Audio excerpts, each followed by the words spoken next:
இன்றைக்கான வீடியோ என்னென்னு பார்த்தீங்கன்னா, நம்ம மாடி தோட்டத்தில் விளைஞ்சிருக்க வேர்க்கடலை வந்து இன்றைக்கி அறுவடைக்கு வந்திருக்குங்க. ஸோ இன்றைக்கி எப்படி அறுவடை பண்ணால் அதோடைய வளர்ச்சி, அதோடைய வந்து என்னென்ன ஊட்டச்சத்து கொடுத்தோன்றதை ஃப்யூச்சரில் வந்து உங்களுக்கு வந்து பெரிய வீடியோவில் வந்து நான் கொடுப்பேங்க.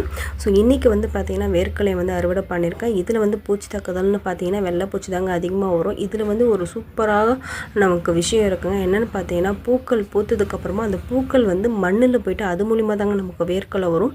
அதோடைய பூக்கள் வந்து நல்ல ஒரு எல்லோயிஷ் கலராக இருக்கும். ஸோ நீங்கள் வேர்க்கடலை வந்து உங்களுக்கு வந்து செடி வளர்க்கணுன்னா கண்டிப்பாக அதை வந்து மானிட்டர் பண்ணிகிட்டே இருங்க. உங்களுக்கு வந்து அதில் நல்லாவே வந்து ரிசல்ட்டு கிடைக்கும். இதுக்கு வந்து மண் உரங்கள் என்னென்னு பார்த்தீங்கன்னா, மண்புழு வந்து நீங்கள் அதிகமாக ஆட் பண்ணுங்கள். நார்மலாக வீக்லி ஒன்ஸ் வந்து நீங்கள் கொடுக்குற உரங்களை நீங்கள் ஆட் பண்ணுங்கள். வேர்க்கடலை வந்து தனியாக நர்சரியில் போய் வாங்கணும்னு இல்லைங்க சீட்ஸு. நீங்கள் வந்து சமையலுக்கு யூஸ் பண்ணுற கொஞ்சம் காஞ்ச வேர்க்கடலையை எடுத்து நீங்கள் வந்து அதை மண்ணில் வச்சிங்கனாலே உங்களுக்கு சூப்பராக வந்துடும். இந்த வீடியோ பிடிச்சிருந்தா இந்த வீடியோக்கு வந்து